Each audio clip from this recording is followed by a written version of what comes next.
Hi ಎಲ್ಲರಿಗೂ ನಮಸ್ಕಾರ. ಭಾಗ್ಯರತ್ನ ಅಡುಗೆ ಚಾನಲ್ಗೆ ಸ್ವಾಗತ.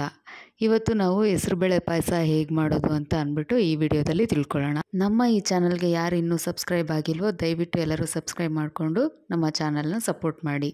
ಮೊದಲು ಸ್ಟವ್ ಆನ್ ಮಾಡಿ ಒಂದು ಕುಕ್ಕರ್ ಇಟ್ಕೊಂಡು ಅದಕ್ಕೆ 4 ರಿಂದ 5 ಕಪ್ ನೀರನ್ನ ಹಾಕಿ ಬಿಸಿಯಾಗಿ ಕುದಿಯೋಕೆ ಬಿಡೋಣ. ನೀರು ಕುದ್ದಾದ್ಮೇಲೆ ನಾವು ಹುರ್ಕೊಂಡಿರೋ ಅಂಥ ಹೆಸರು ಬೇಳೆನ ಹಾಕೊಳ್ಳೋಣ. ನಾನು ಇಲ್ಲಿ 1/2 ಕಪ್ ಹೆಸರು ಬೇಳೆನ ತೊಗೊಂಡಿದ್ದೀನಿ. ಅದನ್ನು ಹಾಕಿ ನಾವು ಕುಕ್ಕರ್ ಲಿಡ್ನ ಕ್ಲೋಸ್ ಮಾಡಿ 3 ವಿಷಲ್ ಆಗೋವರೆಗೂ ಬಿಡೋಣ.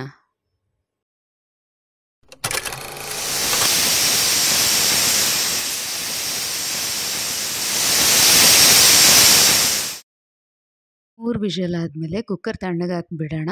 ಅಷ್ಟರಲ್ಲಿ ನಾವು ಶಾವಿಗೆ ಹುರ್ಕೊಳ್ಳೋಣ.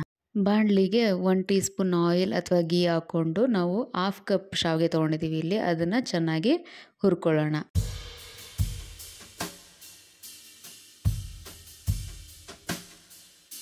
ನೋಡಿದ್ರಲ್ಲ, ಇಷ್ಟು ಹುರ್ಕೊಂಡ್ರೆ ನಮಗೆ ಸಾಕು.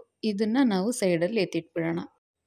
ಈಗ ಕುಕ್ಕರ್ ತಣ್ಣಗಾಗಿದೆ. ನಾವು ಕುಕ್ಕರ್ ಲಿಡ್ ಓಪನ್ ಮಾಡ್ತಾ ಇದ್ದೀವಿ. ನೋಡಿ ಹೆಸರು ಬೇಳೆ ಎಷ್ಟು ಚೆನ್ನಾಗಿ ಬೆಂದಿದೆ. ನಾವು ಅದನ್ನು ಇನ್ನೊಂದು ಪಾತ್ರೆಗೆ ಶಿಫ್ಟ್ ಮಾಡ್ಕೊಂಡಿದ್ದೀವಿ. ಇಲ್ಲಿ ಈಗ 1/2 ಕಪ್ ಹೆಸರು ಬೇಳೆಗೆ ಇಲ್ಲಿ 1/4 ಕಪ್ ಬೆಲ್ಲ ತೊಗೊಂಡಿದ್ದೀನಿ. ನಿಮ್ಗೆ ಎಷ್ಟು ಸ್ವೀಟ್ ಬೇಕೋ ಅಷ್ಟು ಬೆಲ್ಲ ತೊಗೊಳ್ಬೋದು. ಅದು ಕರಗಾದ್ಮೇಲೆ ನಾವು ಆಗಲೇ ಹುರ್ಕೊಂಡಿರೋ ಅಂಥ ಶಾವಿಗೆನ ಇದರಲ್ಲಿ ಹಾಕ್ಕೊಳ್ತಾ ಇದ್ದೀವಿ. ಆಮೇಲೆ ತೆಂಗಿನಕಾಯಿ ತುರಿ 1 ರಿಂದ 2 ಸ್ಪೂನ್ ಹಾಕ್ಕೊಳ್ತಾ ಇದ್ದೀವಿ. ಆಮೇಲೆ ನಾವು ತುಪ್ಪದಲ್ಲಿ ಆಲ್ರೆಡಿ ರೋಸ್ಟ್ ಮಾಡಿರೋ ಅಂಥ ಡ್ರೈ ಫ್ರೂಟ್ಸ್ನು ಕೂಡ ಹಾಕ್ಕೊಳ್ತಾ ಇದ್ದೀವಿ. ಮತ್ತು 3 ಏಲಕ್ಕಿನ ಜಜ್ಜಿರೋ ಅಂಥ ಏಲಕ್ಕಿನ ಇಲ್ಲಿ ಹಾಕ್ಕೊಳ್ತಾ ಇದ್ದೀವಿ.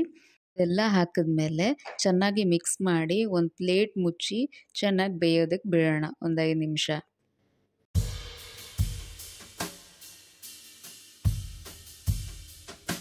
ನೋಡಿ ಈಗ ಎಲ್ಲ ಚೆನ್ನಾಗಿ ಬೆಂದಿದೆ. ಹಾಗೆ ಪಾಯಸ ಕೂಡ ರೆಡಿಯಾಗಿದೆ. ನೀವು ಕೂಡ ನಿಮ್ಮ ಮನೆಯಲ್ಲಿ ಒಂದ್ಸರಿ ಈ ಹೆಸರುಬೇಳೆ ಪಾಯಸನ ಟ್ರೈ ಮಾಡಿ ಹೇಗಿತ್ತು ಅಂತ ಅಂದ್ಬಿಟ್ಟು ಕಮೆಂಟ್ಸ್ ಮೂಲಕ ತಿಳಿಸಿ. ನಿಮಗೆ ಈ ವಿಡಿಯೋ ಇಷ್ಟ ಆಗಿದ್ರೆ ಲೈಕ್ ಮಾಡಿ, ಶೇರ್ ಮಾಡಿ, ಹಾಗೆ ಕಮೆಂಟ್ಸ್ ಮಾಡಿ. ಹಾಗೆ ನಮ್ಮ ಚಾನಲ್ನ ಸಬ್ಸ್ಕ್ರೈಬ್ ಮಾಡ್ಕೊಳ್ಳೋದನ್ನು ಮರಿಬೇಡಿ. ಮತ್ತೊಂದು ರೆಸಿಪಿಯೊಂದಿಗೆ ಮುಂದಿನ ವಿಡಿಯೋದಲ್ಲಿ ಸಿಗೋಣ. ಎಲ್ಲರಿಗೂ ಧನ್ಯವಾದಗಳು.